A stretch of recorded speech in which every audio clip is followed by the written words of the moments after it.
Kırgız elim. Buyakta biz уже жардамсыз калдык ортодо, ey! Баткендеги кыргыз-тажик чегара жаңжалынан каза болгондордун саны 33кө жетти. Бул тууралуу саламаттыкты сактоо жана социалдык өнүктүрүү министри Алымкадыр Бейшеналиев кабарлады. Анын айтымында көз жумган 2 адам менен 2 жарадар жаңы эле келип түшкөн. Ал эми министрдин орун басары Ализа Солтонбекова чегара чырынан жабыркагандардын саны 163кө жеткенин брифингде билдирди. Анын айтымында азыркы тапта абалы оор делген 49 киши Баткенден Бишкектин ооруканаларына жиберилди. Анын ичинен 3өөнүн абалы өтө оор. Улуттук коопсуздук боюнча мамлекеттик комитет кыргыз-тажик чегарасындагы 1-майдын саат 11:30-на карата абалды салыштырмалуу чыңалган деп баалады. Мекеменин басма сөз кызматы билдиргендей, Тажикстан тарап 4 көчө деген жердеги жолду толук тосуп койду. Ошону менен катар атайын кызмат белгилегендей, чегаранын тажик тарабында аскердик техниканын кыймылы байкалууда. Тажик тарап бул боюнча расмий маалымат бере элек. Кыргыз-тажик чегара тилкесинде жайгашкан 4 көчө участогунан Баткен-Исфана автожолу өтөт. 28 апрелде кыргыз-тажик чегарасында тутанган окуянын кесепетинен Кыргызстандан 33 адам каза болду. 163кө жакыны жарат алды. Тажикстандын бийлиги жабыркагандар тууралуу расмий маалымат бере элек. Журналисттер 90 адам жарат алганын, 12 киши каза болгонун маалымдашты. Бүгүн 1-май саат 12:45-ке карата маалымат боюнча кыргыз-тажик чегарасындагы абал чыңалып турат. Бул тууралуу УКМКга караштуу чегара кызматынан билдиришти. Маалыматка караганда Тажикстандын аскер кызматкерлери Лейлек районуна караштуу Арка айылындагы кыргызстандык тургундардын үйлөрүн аткылай башташты. Жергиликтүү жашоочулар буга чейин эвакуацияланган болчу. Кыргызстандын чегарачылары коргонуу позициясына өтүштү.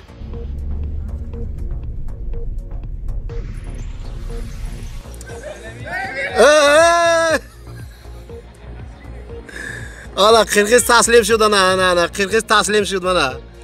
Лейлек районунун Тажикстан менен чектеш аймагында жайгашкан Бурбордук Арка айылындагы абал туруктуу эмес. Жергиликтөрдүн айтымына караганда, 2 айылда тажик жарандары дагы деле аралап жүрөт. Унаалар менен кыдырып үйлөрдү талап тонуп жатышат. Азыр эркектердин баары ушул айылдарды кайтарып жүрүшөт. Бирок куралчан тажик жарандары айылды аралап жүрөт. Бурбордук менен Арка айылдарына кирип жатышкан жаңы эле кабар келди. Эми жаштык айылына бет алышыптыр. Абал ушундай болгону менен бир да кыргыз жоокери жок. Достук айылынын жогорку жагында кыргыз аскерлери турат. Алар буйрук болмоюн ок чыгарбайт экен дейт айыл тургуну. Айтымында алар азыр чыгарадан алысыраак жайгашкан Маргун айылында баш калкалап турушат. Ал жерде Бурбордук, Достук, Арка 1, Арка 2 айылынын жаш балдары жана аялдары бар. Улуттук коопсуздук боюнча мамлекеттик комитети 1-майга карата маалымат берип, анда Бурбордук, Арка 1, Арка 2 айылдарында абал тынч экенин кабарлаган.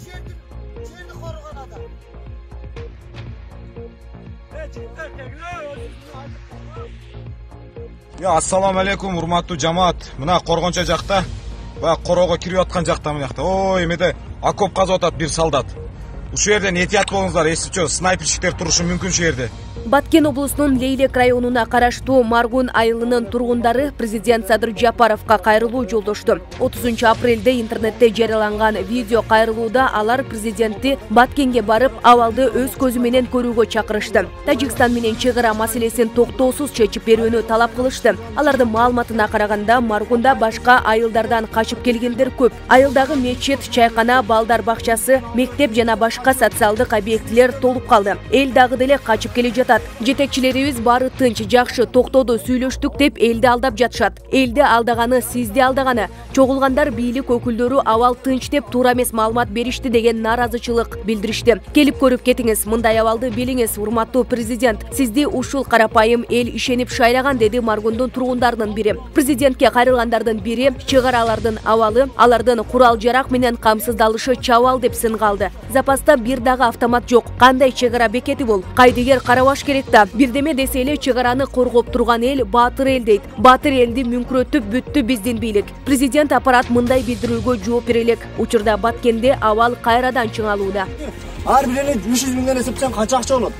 Ушунча элдин же кадыр баркы жокпу? Мына бийлик үчүн же буяк өгөй бала болуп калды Кыргызстанга.